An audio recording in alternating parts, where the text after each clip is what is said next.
Hindu Temple Society of North America to introduce the keynote speaker, Mr. Stephen Knapp. Yes. Devotees and ladies and gentlemen, this is a special evening for us, Hindu Unity Day, 17th Unity Day. It is a great honor and pleasure for me to introduce Mr. Stephen Knapp. He was born as a Christian, grew up as a young student, as a child, as Christian. He was fascinated right from the beginning in his adolescent age, what is unknown science, what is mysticism, what is ancient mythology, yoga, and also spirituality of the East. He read many religious issues, and he was impressed with Bhagavad Gita. Once he read and assimilated, he became the practitioner and the follower of Sanatana Dharma, that is Hinduism.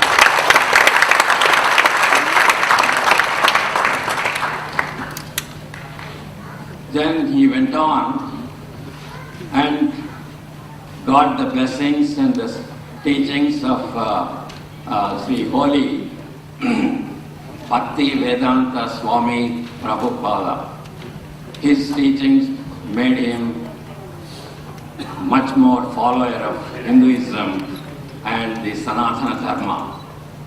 And he traveled in India, almost all the states of India, and visited temples, innumerable number of temples, and he spoke to the people of India. And he was so convinced, he spent so much time he has taken about 17,000 photographies of different people, the temples, and met the individuals of great spirituality in India. And with that, he has the knowledge. He had published many articles on Hinduism and Vedanta. Vedanta is the one that he made much more into the Hinduism point of view. Then, of course, he published 20 books on Vedanta. He is the founder of World Relief Forum. He was one of the founders of Vedanta Friends Association. He is the most distinguished scholar that we can hear from him about Hindu unity and his experience. I present to you Mr. Stephen Knapp, popularly known as Nandanananda Dasa. I will present to you right now. Thank you. Pleasure to be here, and I especially thank the organizers of this important event for inviting me, namely Arish Sahani and Narayan Kataria. And I am honored to be here, and thank you all for attending. So I've got my script, I've got 30 minutes to talk, and I've timed this down to 30 minutes. So hopefully if I don't get too far off base, I'll be done in 30 minutes. So anyway, but first of all, for those of you who may not know much about me, I'm a Hindu, follower of Sanatana Dharma, or what I also call a Dharmist, and a Krishna Bhakta, and I will be one until the day I die. Simple as that. No one can stop that. Vedic culture and its spiritual knowledge saved me, basically. It saved my life and gave me the real purpose for being here, and what to do while I'm here in this world. And now this is all I do. My spiritual sadhana, my practice, my speaking engagements, my lecture tours of India, which I've been doing almost every year, writing over 20 books so far, to help spread and explain the importance of Vedic spiritual knowledge to as many people as possible. This is all I'm living for. This is my only motivation. So I also help manage the local Krishna temple. I'm the chairman of the board there, and of course anybody who's involved in temple management knows that involves a lot of different things. Anything can come up. I'm also the president of the Vedic Friends Association, and I'm also a direct disciple of, as you mentioned, His Divine Grace Srila A.C. Bhaktivedanta Swami, which is how I got my name of Sri Nandanandana. And so I've been doing meditation and chanting the Hare Krishna mantra for over 40 years. And all of this, I can only say, has deepened my conviction of the profound nature of the Vedic system of spiritual realization. And I will tell you, I love what I do. I love being a Hindu. I love being a Krishna Bhakta. I love being a follower of Sanatana Dharma. I love following the Bhagavad Gita, and I love writing books about various aspects of Vedic culture and telling other people about it and what it has done for me and what it can do for them. So I like to share with others the good things I have found in life, and now that I've found Vedic Dharma, I like letting others know about it. But I'll tell you, I'll also fight to keep it and to keep my freedom to practice it. Why should I let anyone else take it away from me? It took me 20 years of my life to find it. I wasn't just born into it like most of you. I had to look for it. It is a karmic privilege to be born into Vedic culture, so make sure you do not take it for granted. But by working to preserve and protect it is also my way of being a good Hindu. And this is what I call being a Vedic ambassador. We need more Vedic ambassadors, or those who can easily and willingly share the good points about Vedic culture and its philosophy, traditions, and its deep spiritual knowledge with others, especially those who are curious. And there are many who are looking for this spiritual knowledge, but they just don't know where to look. And they don't know that you've got what they want. You have to know that. You have to be bold enough to be able to give people what they're looking for. So this is not so difficult, and many people like to hear the story of someone's life and how they have grown or developed. So in this way, let us all be Vedic ambassadors, persons who are not afraid to say that they are Hindu and then be willing to share it with others. I'm also a Krishna Bhakta because Krishna wanted action from Arjuna, not a passive, apathetic person that runs away from battle or does nothing. But he wanted Arjuna to stand up and take a stance for defending Dharma. This is the whole reason why Krishna spoke the Bhagavad Gita, to motivate Arjuna to become free from the illusion and then stand up and fight for defending and preserving Sanatana Dharma so that others can take advantage of it. So this is my motivation. Everyone can do something, and we need to understand that if everyone does a little, then something great and miraculous can happen. Because let's face it, being a follower of Sanatana Dharma is also a freedom. This is a freedom, and sometimes you have to work to protect your freedoms, or you'll lose them when someone else takes them away. History has shown this time and time again. Some people, however, they ask, how can I feel so strongly about this when I was not born in India, not born a Hindu? But that is only because they do not see the big picture. And what is the big picture?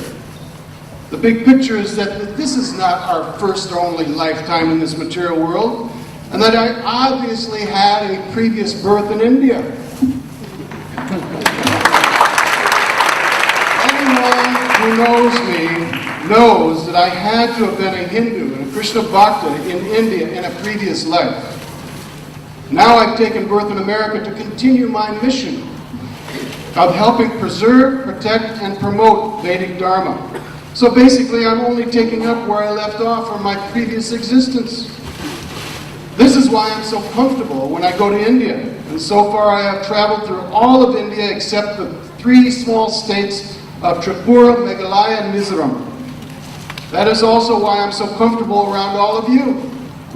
You are my Indian and Hindu family. However, Now it is time to increase our efforts to work together and make Hindus a concerted force that is recognized by everyone. Of course, we know this is not easy and is going to take some time, but the sooner we all get started, the sooner we can accomplish it. But there are those of us, such as those I'm sharing the stage with, who have already been working on this for years. We only ask that you make a stand to join together to make a powerful and strong Hindu community. Vedic culture has been changing the world throughout the ages. For example, many have offered their respects to the Vedic culture. For example, such as Henry David Thoreau, Arthur Schopenhauer, Ralph Waldo Emerson, and many others. Anyway, we could provide so many quotes, but you get the picture. The Vedic culture continues to change the lives of many people, but we can accelerate this positive change the more we unite and the more we work together. So let us all move in that direction and become the great force we were meant to be, and that this world needs. This means that we must be good Hindus, good Dharmists, good followers of the Vedic culture. And that means that we must follow our principles. And to follow them means what? First, you got to know what they are. We have to uphold things like the yamas and niyamas and observe our tradition. But is that so difficult? I don't think so. But that means we also need to be educated in them. Let us not relinquish or let go of our standards because of too much Western influence, but let us interact with Western society as we already do. But let us not forget who we are. What is our real identity? The fact is that more Westerners than ever before are adopting the ways and philosophy of Vedic culture. Like I said, they're looking for what you have. Many are those who want to follow this path. I'm an example of that.